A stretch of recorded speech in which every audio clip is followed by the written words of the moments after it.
Madam Speaker, Mr. Vice President, members of Congress, the First Lady of the United States,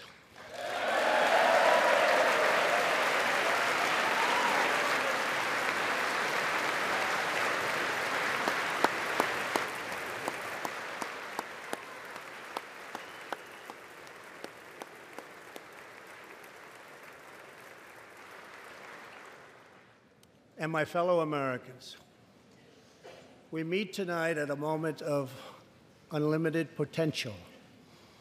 As we begin a new Congress, I stand here ready to work with you to achieve historic breakthroughs for all Americans. Millions of our fellow citizens are watching us now gathered in this great chamber, hoping that we will govern not as two parties, but as one nation.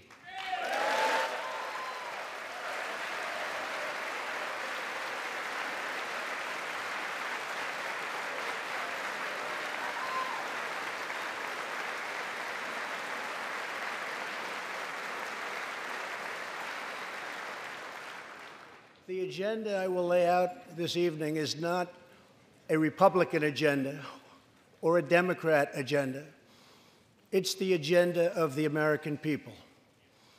Many of us have campaigned on the same core promises to defend American jobs and demand fair trade for American workers, to rebuild and revitalize our nation's infrastructure, to reduce the price of health care and prescription drugs, to create an immigration system that is safe, lawful, modern, and secure, and to pursue a foreign policy that puts America's interest first. There is a new opportunity in American politics if only we have the courage together to seize it.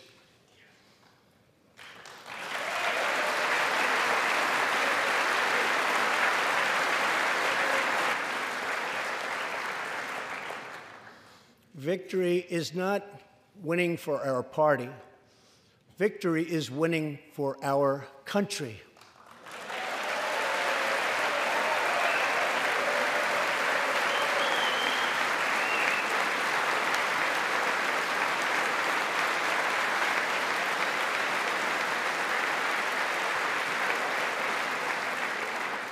This year, America will recognize two important anniversaries that show us the majesty of America's mission and the power of American pride.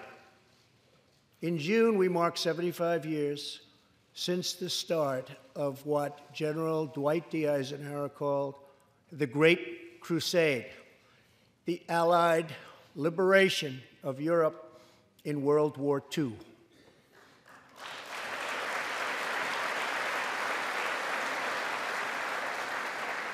On D-Day, June 6, 1944, 15,000 young American men jumped from the sky, and 60,000 more stormed in from the sea to save our civilization from tyranny. Here with us tonight are three of those incredible heroes. Private First Class Joseph Riley, Staff Sergeant Irving Locker, and Sergeant Herman Zaitchik. Please.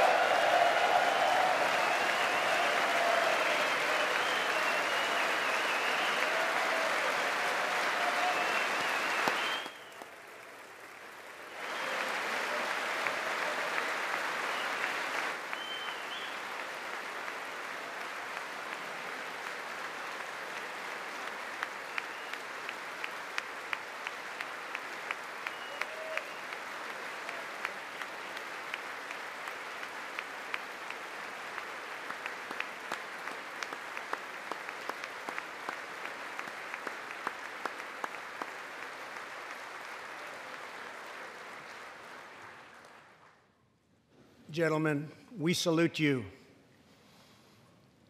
In 2019, we also celebrate 50 years since brave young pilots flew 250,000 miles through space to plant the American flag on the face of the moon.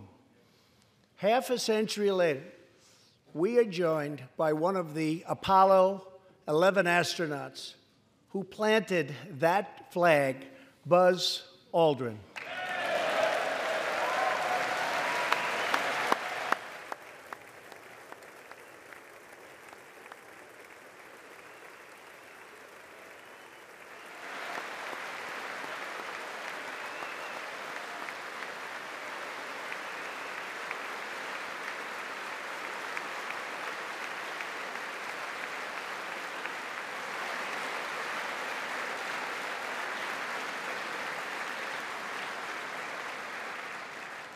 Thank you, Buzz. This year, American astronauts will go back to space on American rockets.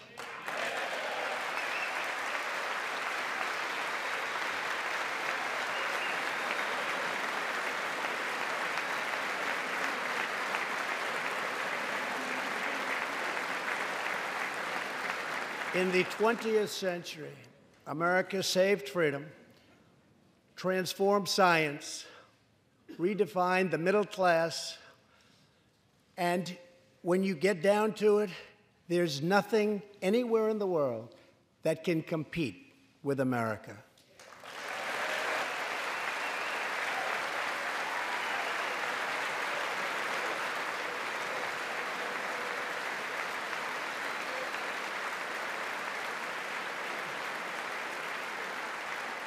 Now we must step boldly and bravely into the next chapter of this great American adventure. And we must create a new standard of living for the 21st century. An amazing quality of life for all of our citizens is within reach. We can make our community safer, our families stronger, our culture richer, our faith deeper, and our middle class bigger and more prosperous than ever before.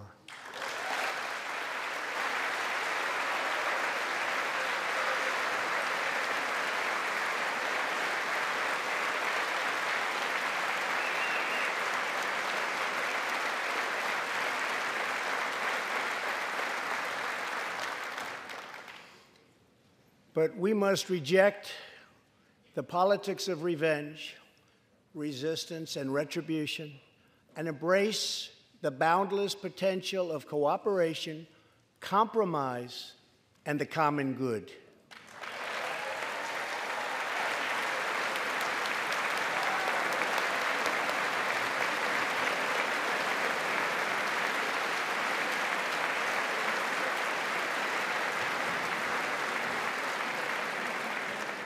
Together, we can break decades of political stalemate. We can bridge old divisions, heal old wounds, build new coalitions, forge new solutions, and unlock the extraordinary promise of America's future. The decision is ours to make. We must choose between greatness or gridlock, results or resistance, vision or vengeance, incredible progress or pointless destruction. Tonight, I ask you to choose greatness.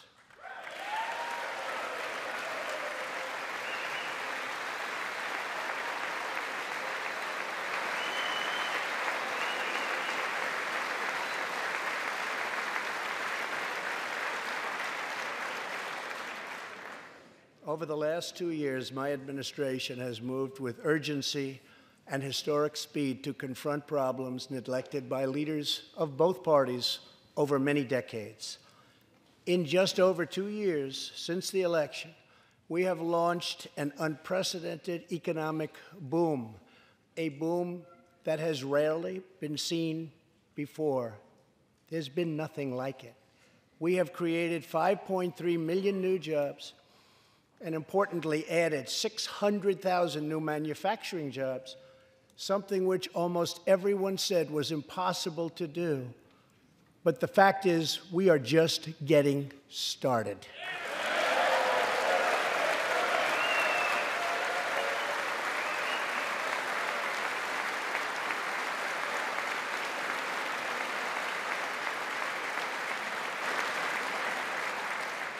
Wages are rising at the fastest pace in decades and growing for blue-collar workers who I promised to fight for. They're growing faster than anyone else thought possible. Nearly 5 million Americans have been lifted off food stamps.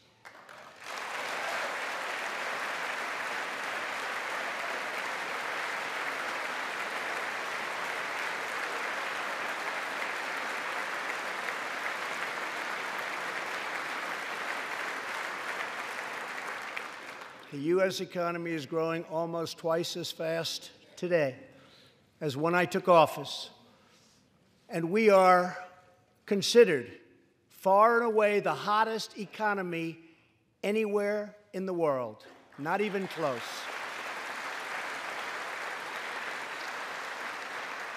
Unemployment has reached the lowest rate in over half a century.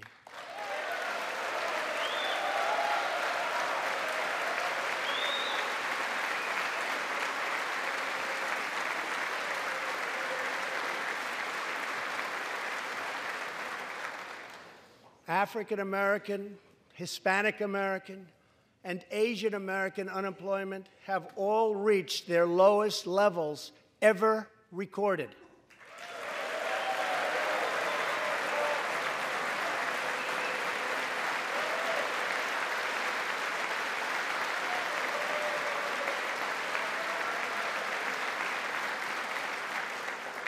Unemployment for Americans with disabilities has also reached an all-time low.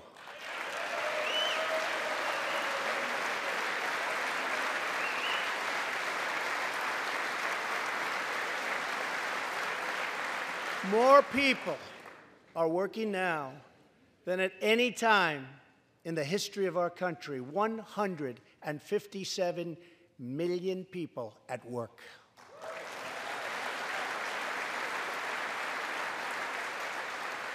We passed a massive tax cut for working families and doubled the child tax credit.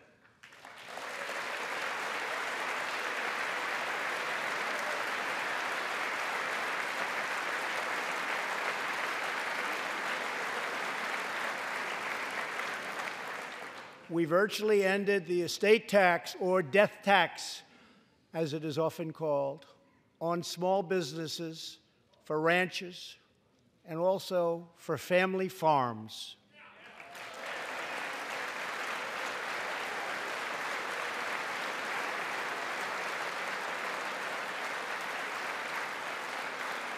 We eliminated the very unpopular Obamacare individual mandate penalty.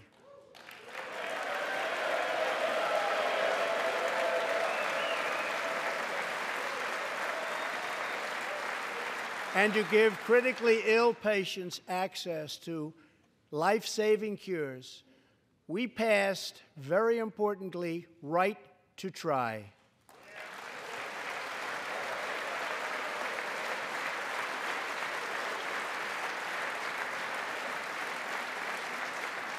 My administration has cut more regulations in a short period of time than any other administration during its entire tenure.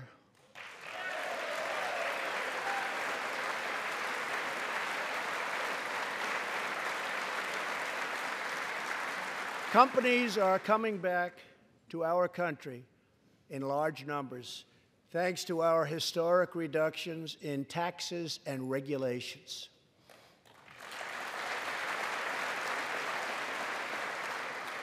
And we have unleashed a revolution in American energy. The United States is now the #1 producer of oil and natural gas anywhere in the world.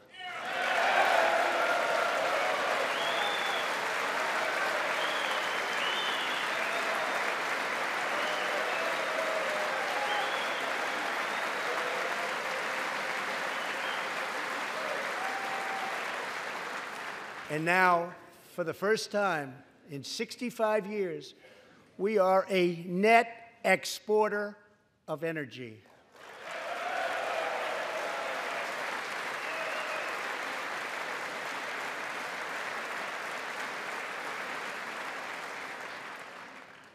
After 24 months of rapid progress, our economy is the envy of the world.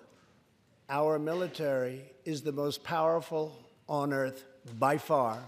And America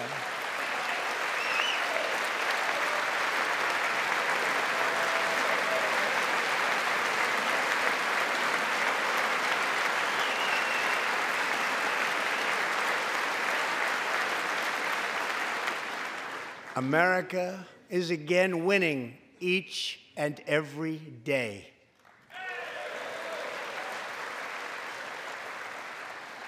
Members of Congress, the state of our union is strong.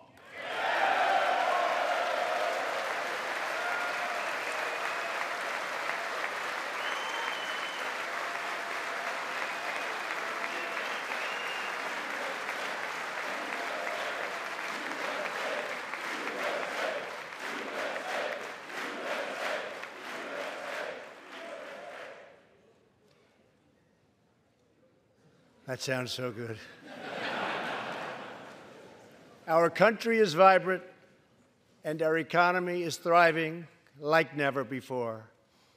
On Friday, it was announced that we added another 304,000 jobs last month alone, almost double the number expected.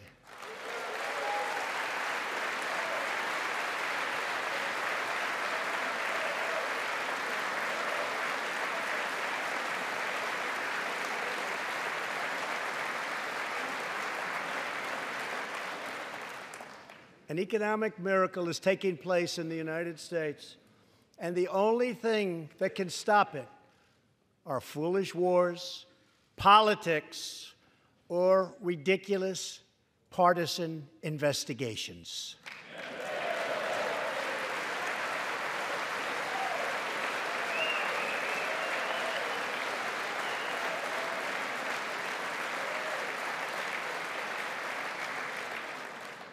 If there is going to be peace and legislation, there cannot be war and investigation. It just doesn't work that way. We must be united at home to defeat our adversaries abroad.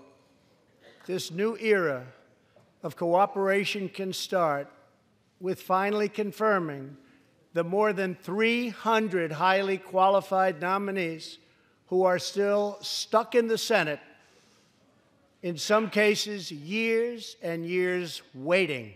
Not right.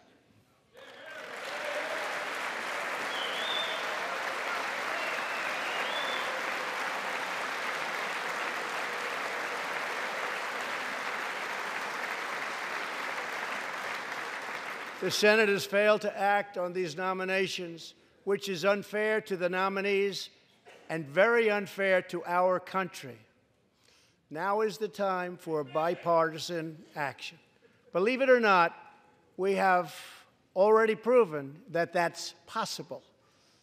In the last Congress, both parties came together to pass unprecedented legislation to confront the opioid crisis, a sweeping new farm bill, historic VA reforms, and after 4 decades of rejection, we passed VA accountability so that we can finally terminate those who mistreat our wonderful veterans.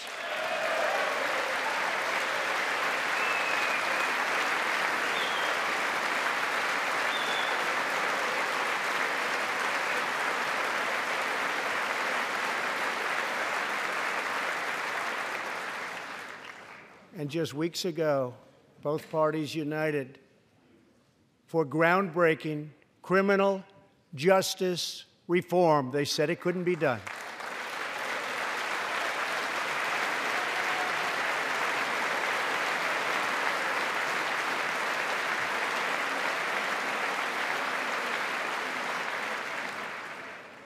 Last year, I heard through friends the story of Alice Johnson.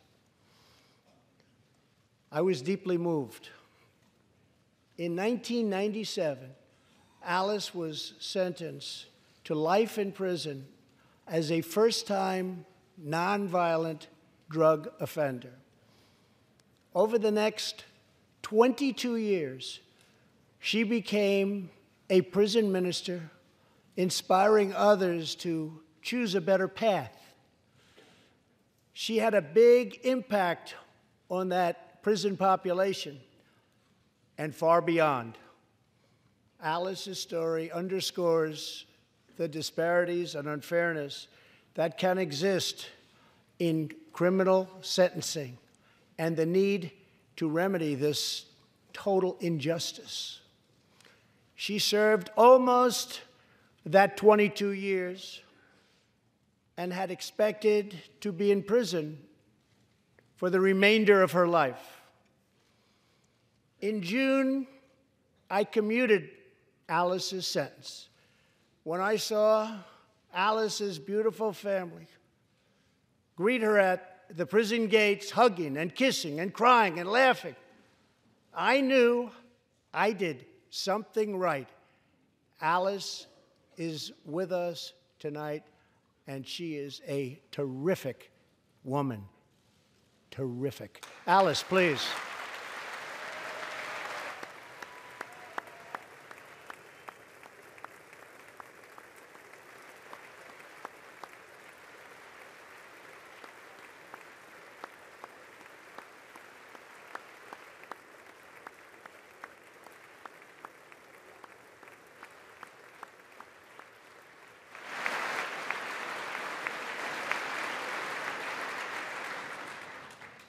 Alice, thank you for reminding us that we always have the power to shape our own destiny. Thank you very much, Alice. Thank you very much.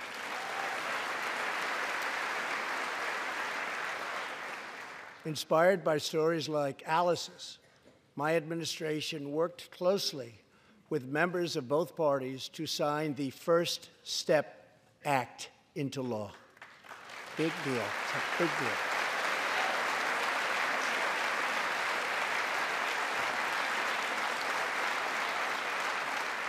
This legislation reformed sentencing laws that have wrongly and disproportionately harmed the African American community. The First Step Act gives nonviolent offenders the chance to re-enter society as productive, law-abiding citizens. Now, states across the country are following our lead. America is a nation that believes in redemption. We are also joined tonight by Matthew Charles from Tennessee. In 1996, at the age of 30, Matthew was sentenced to 35 years for selling drugs and related offenses. Over the next 2 decades, he completed more than 30 Bible studies, became a law clerk, and mentored many of his fellow inmates. Now Matthew is the very first person to be released from prison under the First Step Act.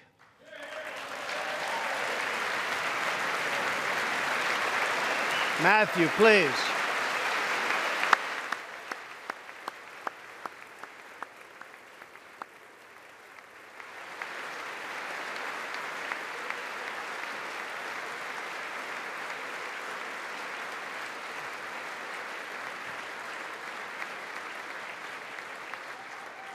Thank you, Matthew.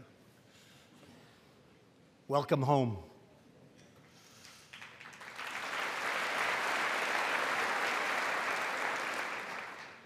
Now, Republicans and Democrats must join forces again to confront an urgent national crisis.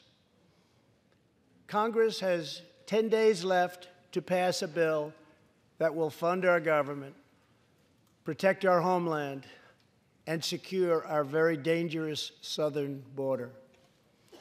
Now is the time for Congress to show the world that America is committed to ending illegal immigration and putting the ruthless coyotes, cartels, drug dealers, and human traffickers out of business.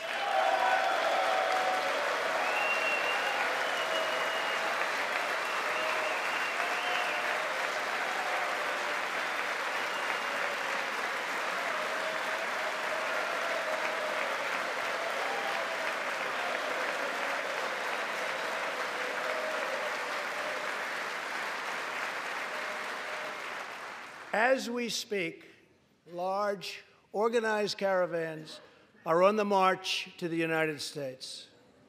We have just heard that Mexican cities, in order to remove the illegal immigrants from their communities, are getting trucks and buses to bring them up to our country in areas where there is little border protection.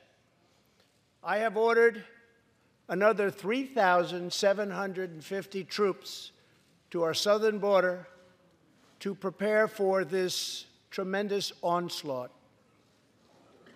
This is a moral issue.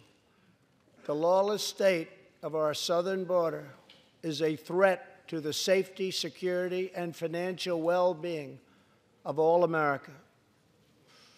We have a moral duty to create an immigration system that protects the lives and jobs of our citizens.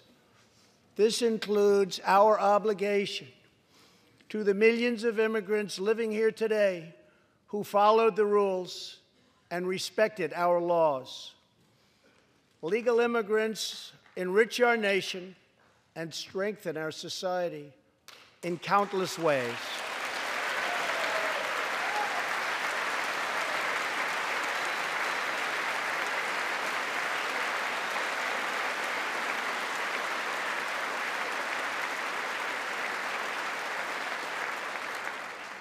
I want people to come into our country in the largest numbers ever, but they have to come in legally.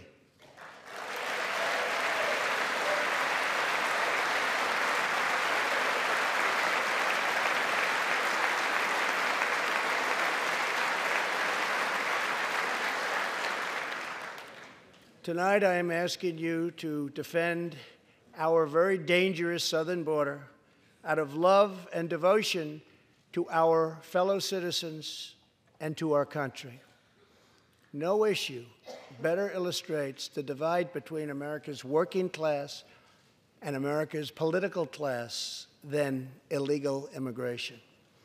Wealthy politicians and donors push for open borders while living their lives behind walls and gates and guards.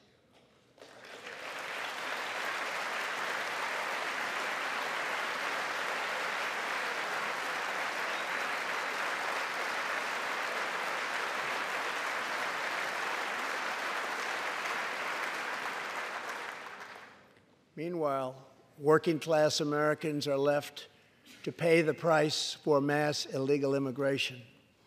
Reduced jobs, lower wages, overburdened schools, hospitals that are so crowded you can't get in, increased crime, and a depleted social safety net. Tolerance for illegal immigration is not compassionate. It is actually very cruel.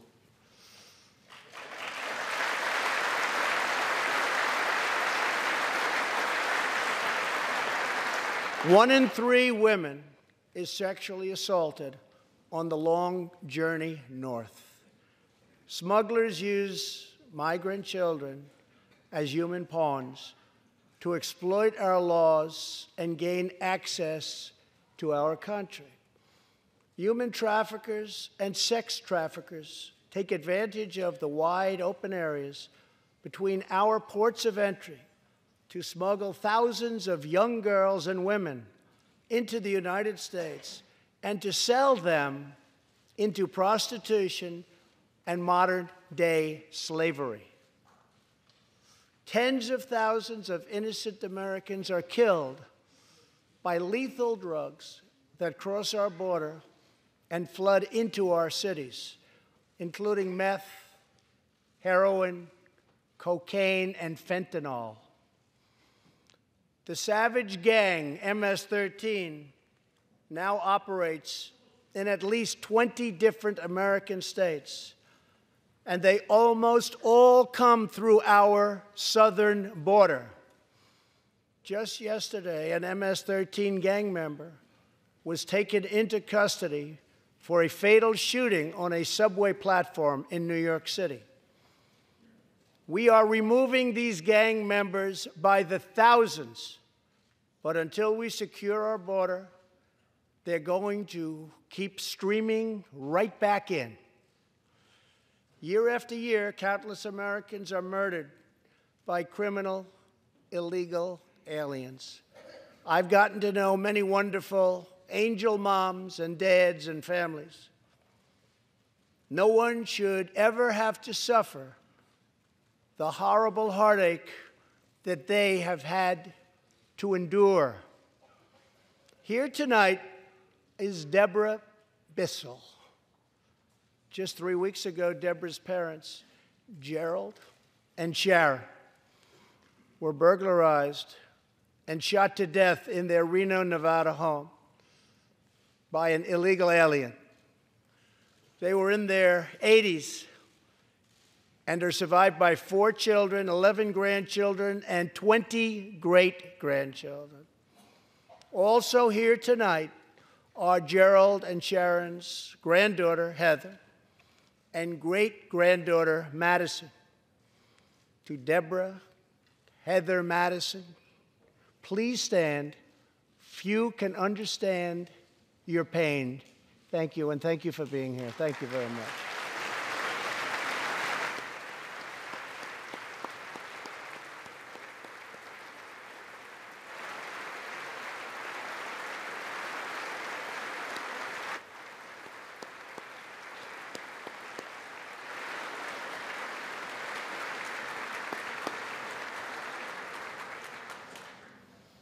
I will never forget, and I will fight for the memory of Gerald and Sharon, that it should never happen again. Not one more American life should be lost because our nation failed to control its very dangerous border. In the last 2 years, our brave ICE officers made 266,000 arrests of criminal aliens, including those charged or convicted of nearly 100,000 assaults, 30,000 sex crimes, and 4,000 killings or murders. We are joined tonight by one of those law enforcement heroes, ICE Special Agent Elvin Hernandez. When Elvin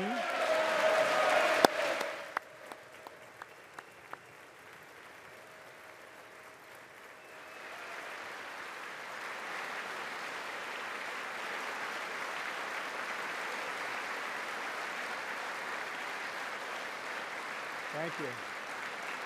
When Elvin was a boy, he and his family legally immigrated to the United States from the Dominican Republic. At the age of 8, Elvin told his dad he wanted to become a special agent.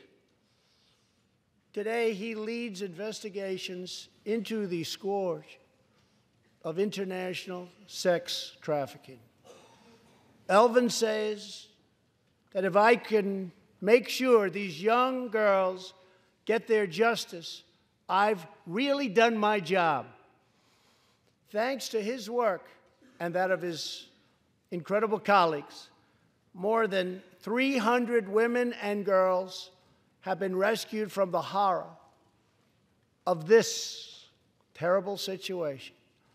And more than 1,500 sadistic traffickers have been put behind bars.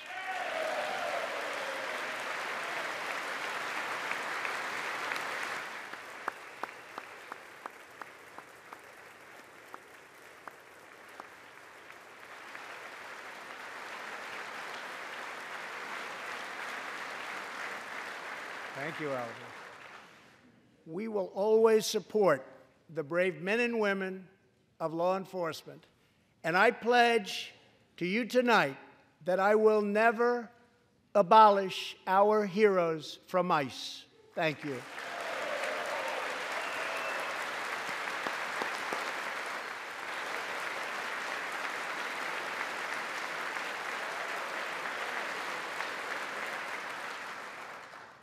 My administration has sent to Congress a common-sense proposal to end the crisis on the southern border.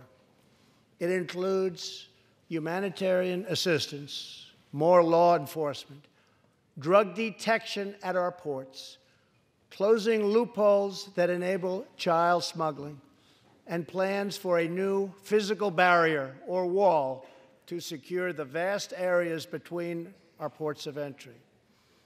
In the past, most of the people in this room voted for a wall, but the proper wall never got built. I will get it built.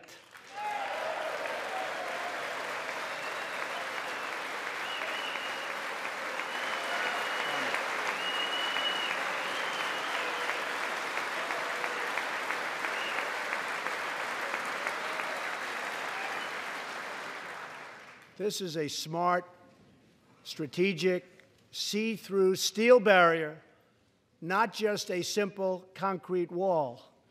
It will be deployed in the areas identified by the border agents as having the greatest need, and these agents will tell you where walls go up, illegal crossings go way, way down.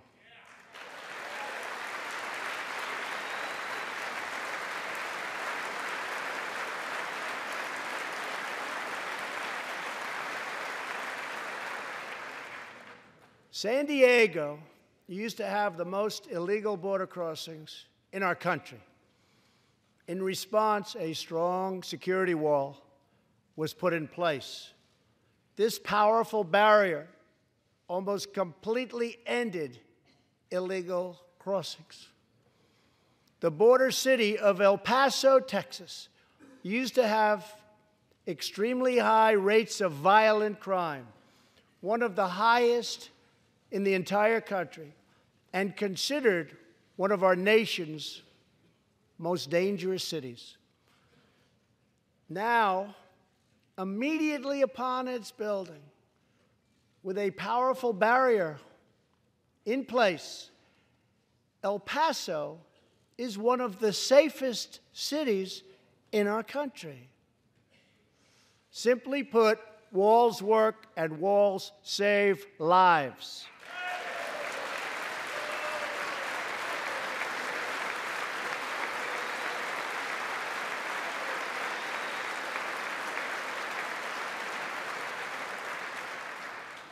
So let's work together, compromise, and reach a deal that will truly make America safe.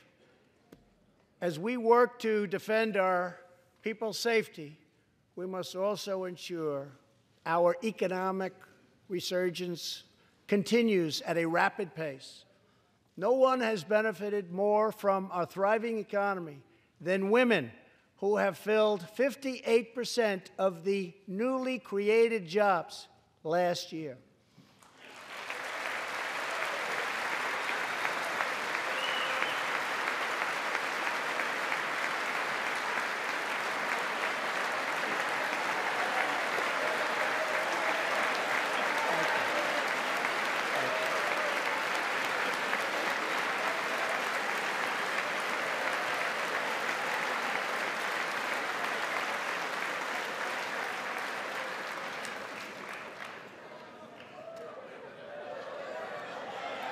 You weren't supposed to do that.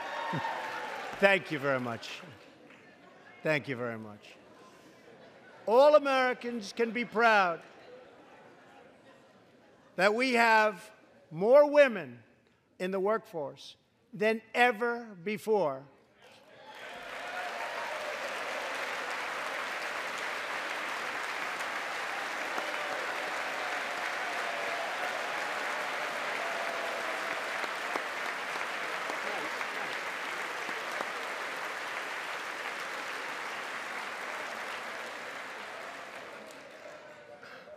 Don't sit yet. You're going to like this. And exactly 1 century after Congress passed the constitutional amendment giving women the right to vote, we also have more women serving in Congress than at any time before.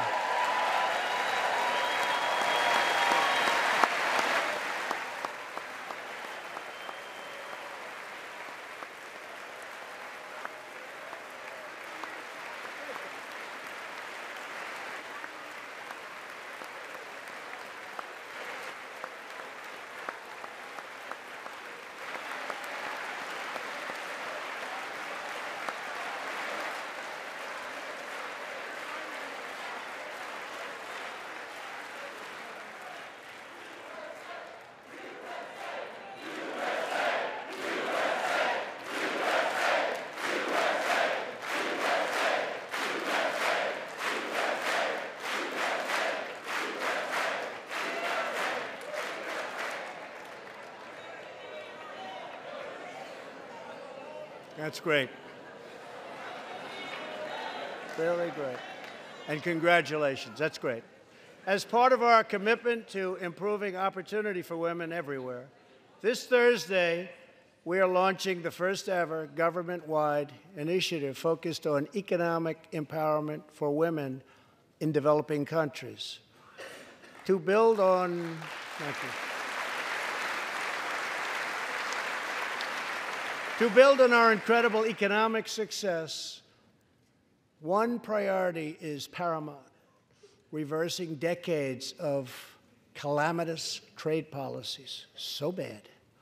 We are now making it clear to China that after years of targeting our industries and stealing our intellectual property, the theft of American jobs and wealth has come to an end.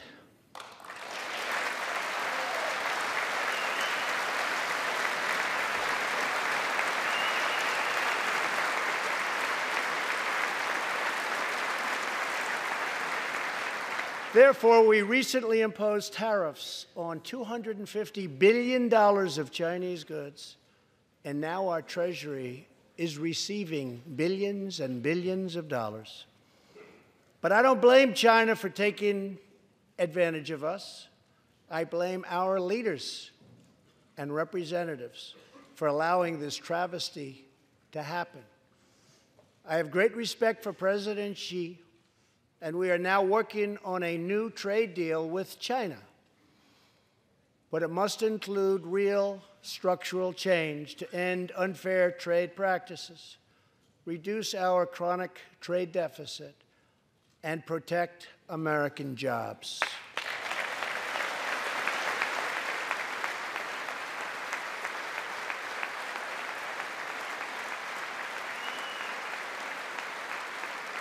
Thank you. Another historic trade blunder was the catastrophe known as NAFTA. I have met the men and women of Michigan, Ohio, Pennsylvania, Indiana, New Hampshire, and many other states whose dreams were shattered by the signing of NAFTA. For years, politicians promised them they would renegotiate for a better deal, but no one ever tried until now. Our new U.S.-Mexico-Canada agreement, the USMCA, will replace NAFTA and deliver for American workers like they haven't had delivered to for a long time. I hope you can pass the USMCA into law so that we can bring back our manufacturing jobs in even greater numbers, expand American agriculture, protect intellectual property, and ensure that more cars are proudly stamped with our 4 beautiful words: Made in the USA.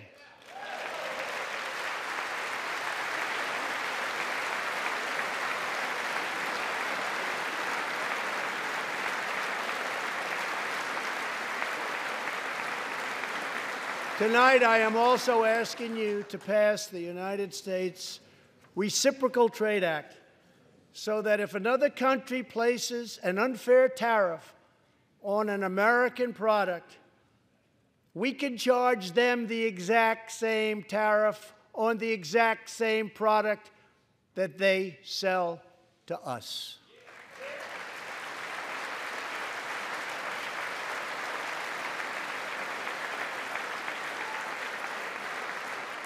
Both parties should be able to unite for a great rebuilding of America's crumbling infrastructure.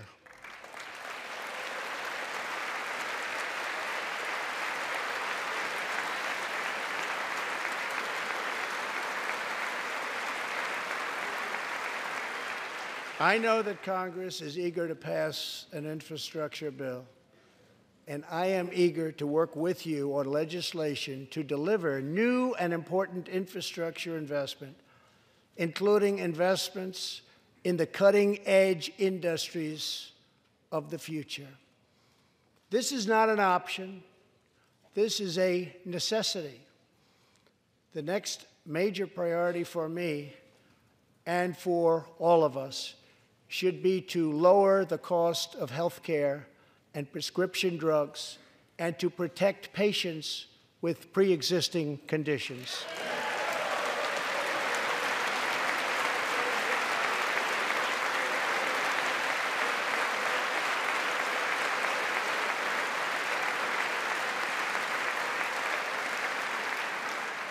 Already as a result of my administration's efforts in 2018, drug prices experienced their single largest decline in 46 years.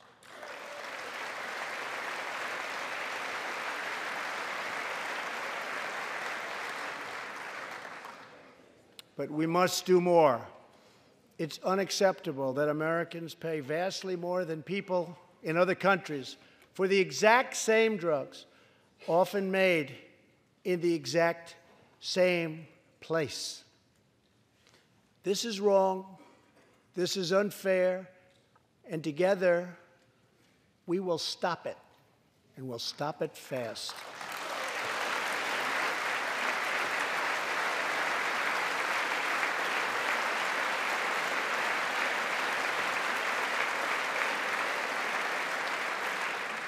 I am asking Congress to pass legislation that finally takes on the problem of global freeloading and delivers fairness and price transparency for American patients, finally.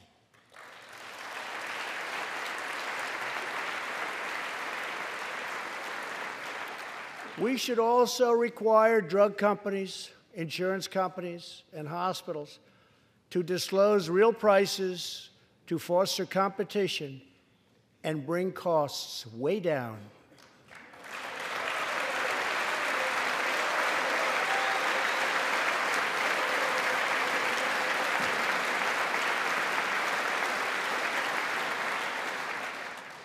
No force in history has done more to advance the human condition than American freedom. In recent years,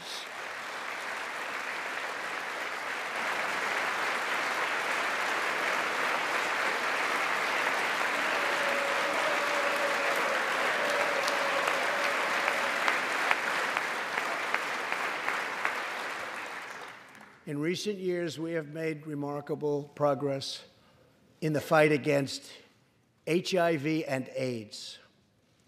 Scientific breakthroughs have brought a once distant dream within reach. My budget will ask Democrats and Republicans to make the needed commitment to eliminate the HIV epidemic in the United States within 10 years. We have made incredible strides, incredible.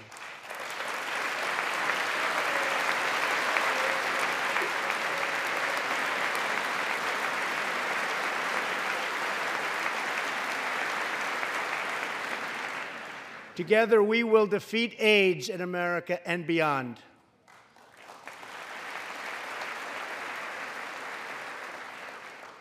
Tonight, I am also asking you to join me in another fight that all Americans can get behind, the fight against childhood cancer.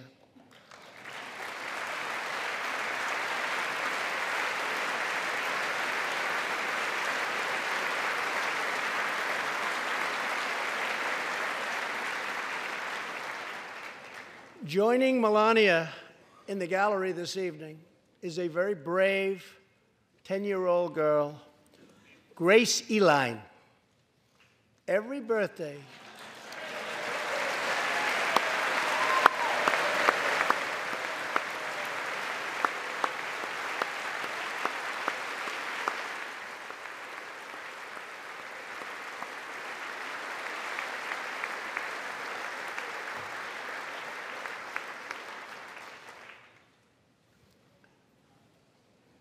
hi, Grace.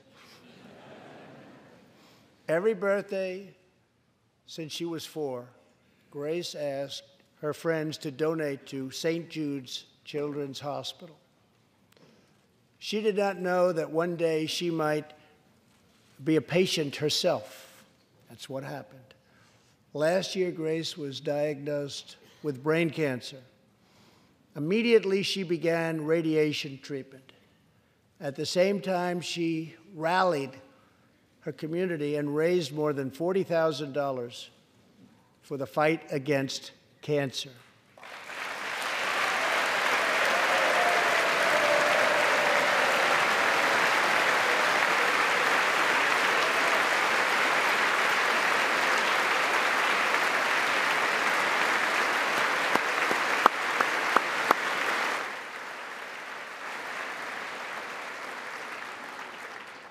When Grace completed treatment last fall, her doctors and nurses cheered. They loved her. They still love her. With tears in their eyes as she hung up a poster that read, "Last day of chemo."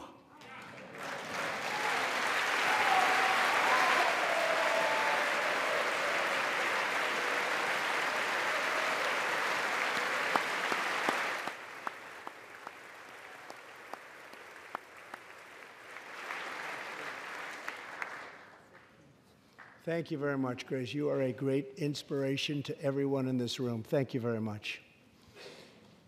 Many childhood cancers have not seen new therapies in decades. My budget will ask Congress for $500 million over the next 10 years to fund this critical life-saving research. To help support working parents, the time has come to pass school choice for Americans' children.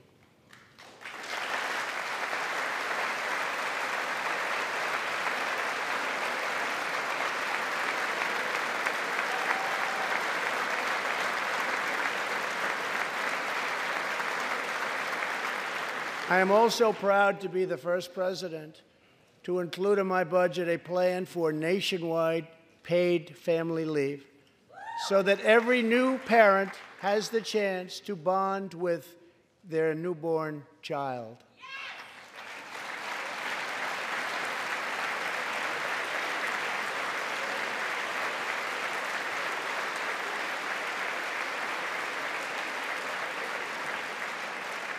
There could be no greater contrast to the beautiful image of a mother holding her infant child than the chilling displays our nation saw in recent days. Lawmakers in New York cheered with delight upon the passage of legislation that would allow a baby to be ripped from the mother's womb moments from birth. These are living, feeling, beautiful babies who will never get the chance to share their love and their dreams with the world. And then we had the case of the governor of Virginia, where he stated he would execute a baby after birth. To defend the dignity of every person, I am asking Congress to pass legislation to prohibit the late-term abortion of children who can feel pain in the mother's womb.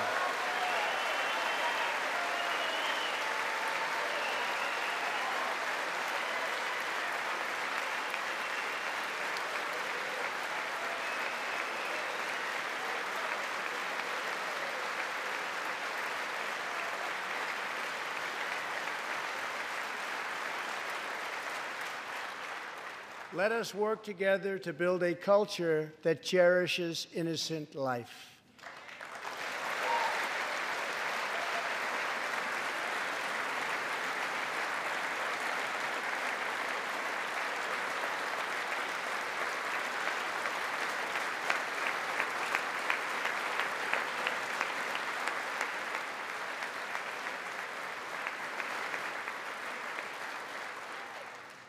And let us reaffirm a fundamental truth.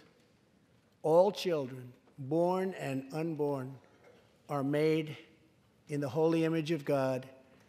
The final part of my agenda is to protect American security. Over the last 2 years, we have begun to fully rebuild the United States military with $700 billion last year and $716 billion this year. We are also getting other nations to pay their fair share. Finally.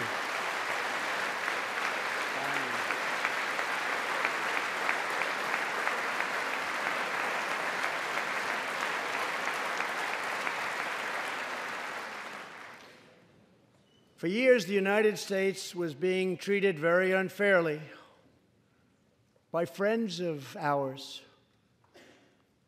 members of NATO. But now we have secured, over the last couple of years, more than $100 billion of increase in defense spending from our NATO allies. They said it couldn't be done.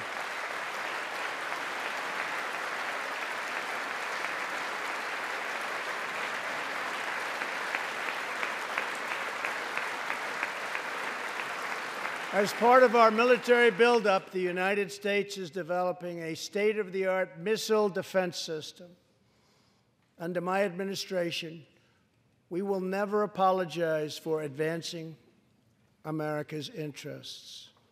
For example, decades ago, the United States entered into a treaty with Russia in which we agreed to limit and reduce our missile capability. While we followed the agreement and the rules to the letter, Russia repeatedly violated its terms. It's been going on for many years. That is why I announced that the United States is officially withdrawing from the Intermediate Range Nuclear Forces Treaty, or INF Treaty. Perhaps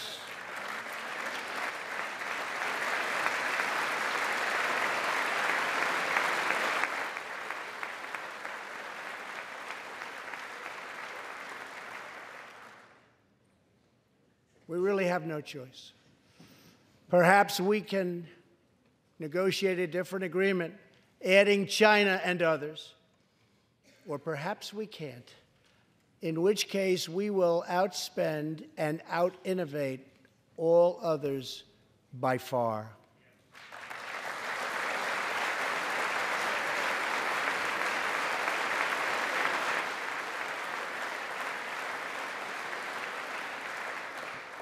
As part of a bold new diplomacy, we continue our historic push for peace on the Korean Peninsula.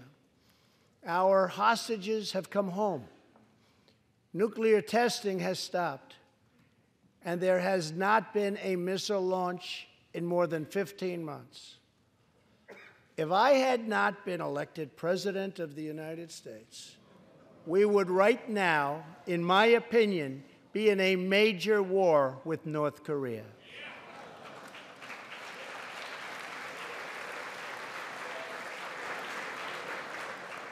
Much work remains to be done, but my relationship with Kim Jong-un is a good one. Chairman Kim and I will meet again on February 27th and 28th in Vietnam.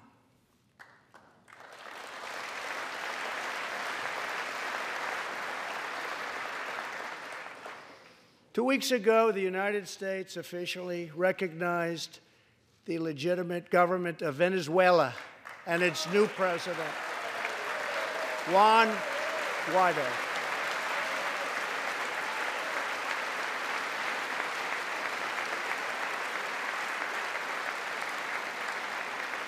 We stand with the Venezuelan people in their noble quest for freedom, and we condemn the brutality of the Maduro regime, whose socialist policies have turned that nation from being the wealthiest in South America into a state of abject poverty and despair.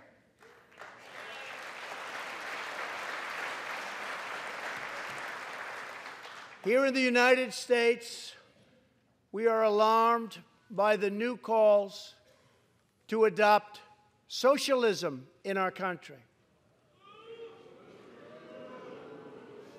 America was founded on liberty and independence, and not government coercion, domination, and control.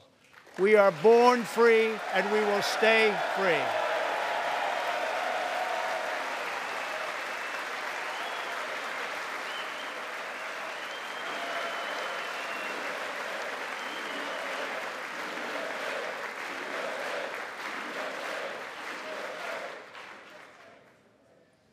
Tonight, we renew our resolve that America will never be a socialist country.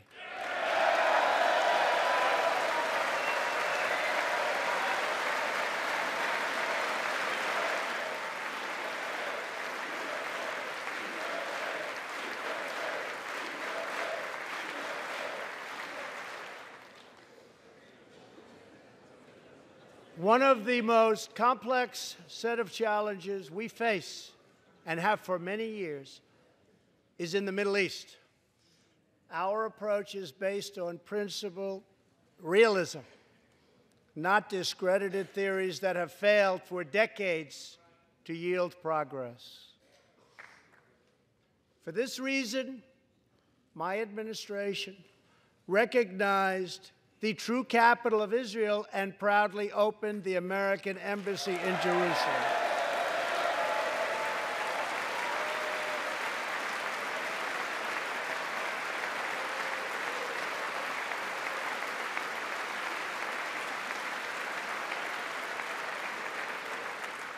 Our brave troops have now been fighting in the Middle East for almost 19 years.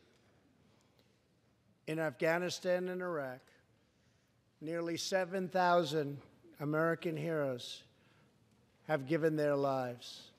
More than 52,000 Americans have been badly wounded. We have spent more than $7 trillion in fighting wars in the Middle East. As a candidate for president, I loudly pledged a new approach.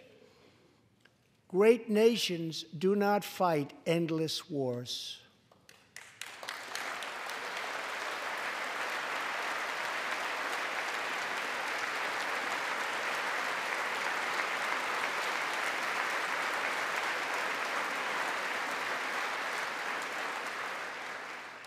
When I took office, ISIS controlled more than 20,000 square miles in Iraq and Syria just 2 years ago. Today, we have liberated virtually all of the territory from the grip of these bloodthirsty monsters. Now, as we work with our allies to destroy the remnants of ISIS, it is time to give our brave warriors in Syria a warm welcome home. I have also accelerated our negotiations to reach, if possible, a political settlement in Afghanistan. The opposing side is also very happy to be negotiating. Our troops have fought with unmatched valor, and thanks to their bravery, we are now able to pursue a possible political solution to this long and bloody conflict.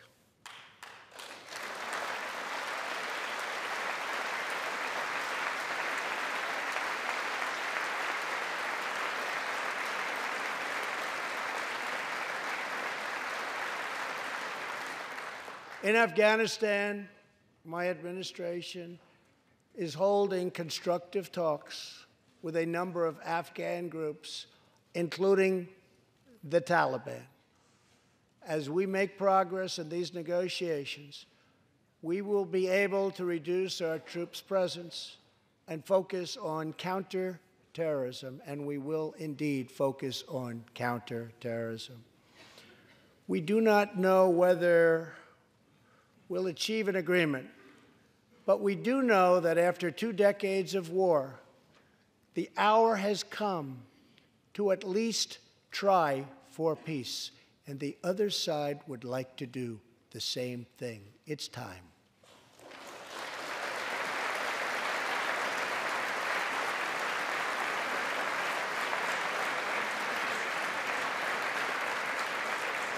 Above all, friend and foe alike must never doubt this nation's power and will to defend our people.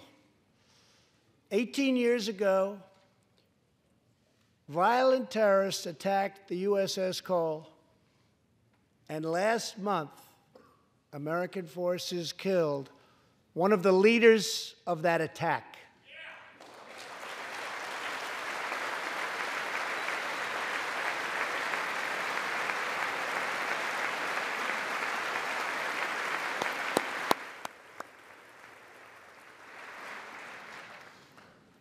We are honored to be joined tonight by Tom Wibberley, whose son, Navy seaman Craig Wibberley, was one of the 17 sailors we tragically lost.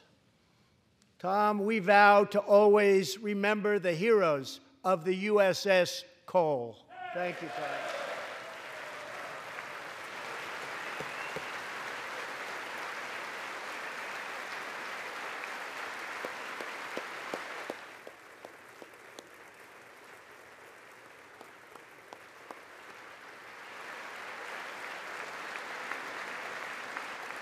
My administration has acted decisively to confront the world's leading state sponsor of terror, the radical regime in Iran. It is a radical regime. They do bad, bad things. To ensure this corrupt dictatorship never acquires nuclear weapons, I withdrew the United States from the disastrous Iran nuclear deal.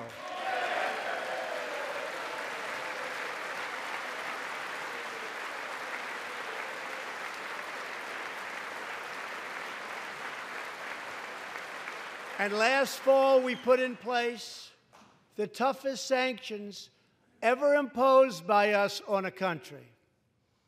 We will not avert our eyes from a regime that chants death to America and threatens genocide against the Jewish people.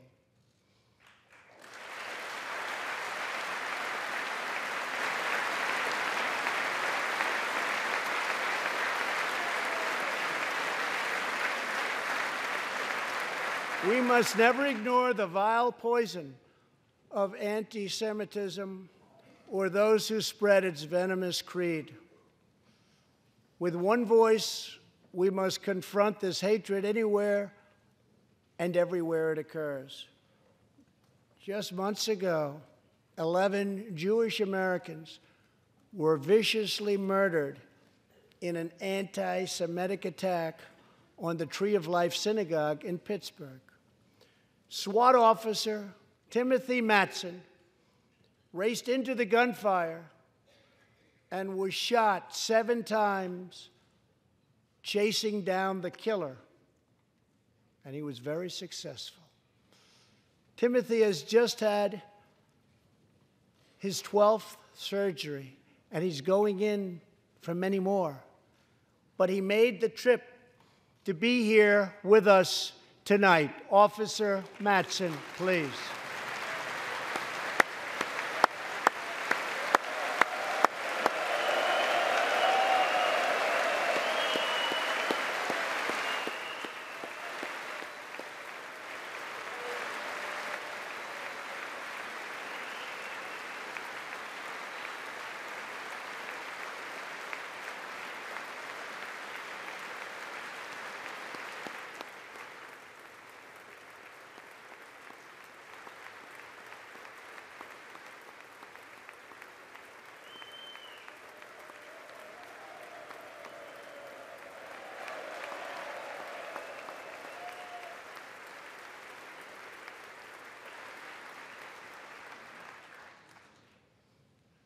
Thank you. We are forever grateful. Thank you very much. Tonight, we are also joined by Pittsburgh survivor, Judah Samet. He arrived at the synagogue as the massacre began.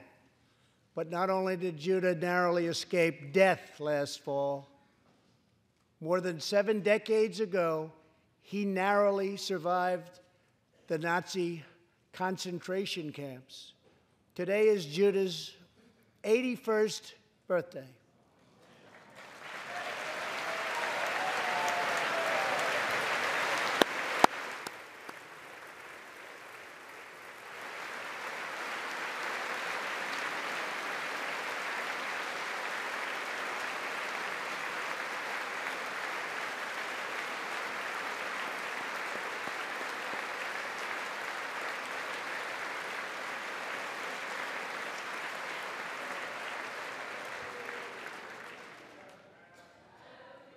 Great.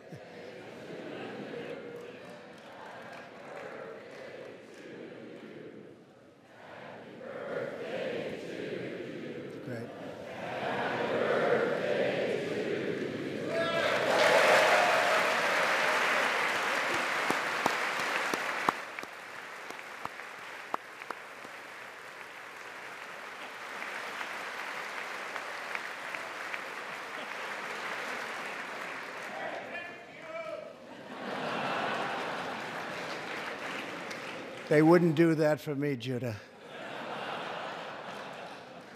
Judah says he can still remember the exact moment nearly 75 years ago, after 10 months in a concentration camp, when he and his family were put on a train and told they were going to another camp. Suddenly, the train screeched to a very strong halt. A soldier appeared. Judah's family braced for the absolute worst. Then his father cried out with joy, "It's the Americans! It's the Americans!"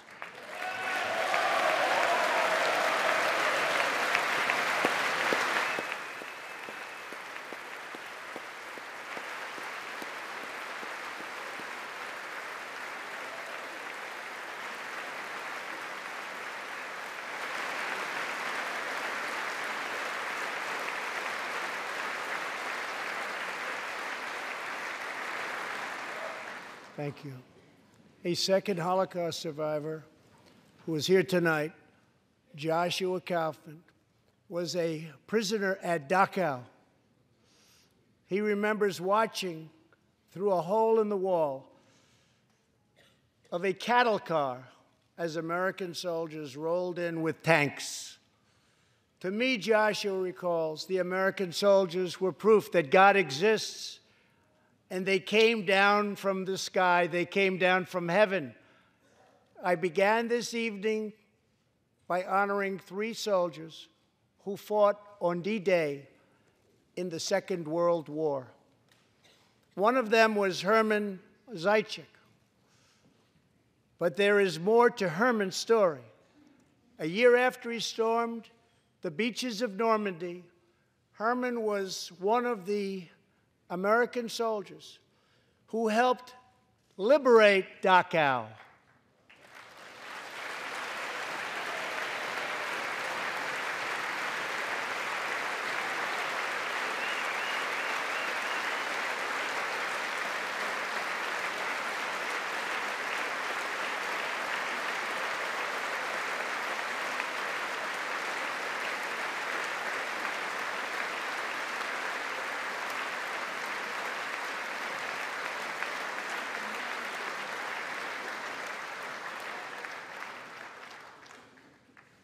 He was one of the Americans who helped rescue Joshua from that hell on earth.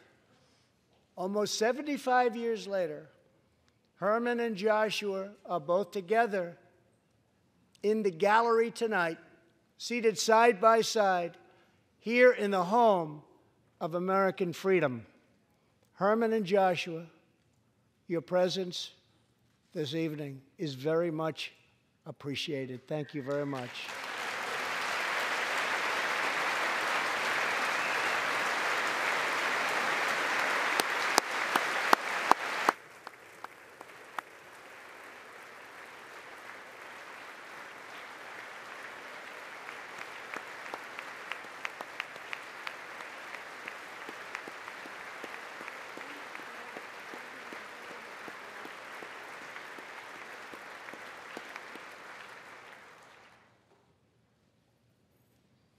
Thank you. When American soldiers set out beneath the dark skies over the English Channel in the early hours of D-Day, 1944, they were just young men of 18 and 19, hurtling on fragile landing craft toward the most momentous battle in the history of war. They did not know if they would survive the hour. They did not know if they would grow old, but they knew that America had to prevail. Their cause was this nation and generations yet unborn. Why did they do it? They did it for America. They did it for us. Everything that has come since our triumph over communism, our giant leaps of science and discovery, our unrivaled progress towards equality and justice, all of it is possible thanks to the blood and tears and courage and vision of the Americans who came before. Think of this Capitol. Think of this very chamber where lawmakers before you voted to end slavery, to build the railroads and the highways, and defeat fascism, to secure civil rights, and to face down evil empires. Here tonight, we have legislators from across this magnificent republic. You have come from the rocky shores of Maine and the volcanic peaks of Hawaii, from the snowy woods of Wisconsin and the red deserts of Arizona, from the green farms of Kentucky and the golden beaches of California. Together, we represent the most extraordinary nation in all of history. What will we do with this moment? How will we be remembered? I ask the men and women of this Congress, look at the opportunities before us. Our most thrilling achievements are still ahead. Our most exciting journeys still await. Our biggest victories are still to come.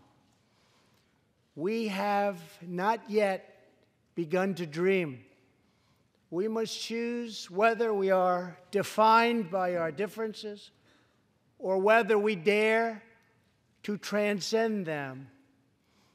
We must choose whether we squander our great inheritance or whether we proudly declare that we are Americans.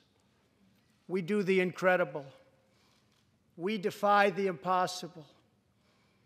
We conquer the unknown. This is the time to reignite the American imagination. This is the time to search for the tallest summit and set our sights on the brightest star. This is the time to rekindle the bonds of love and loyalty and memory that link us together as citizens, as neighbors, as patriots. This is our future, our fate, and our choice to make.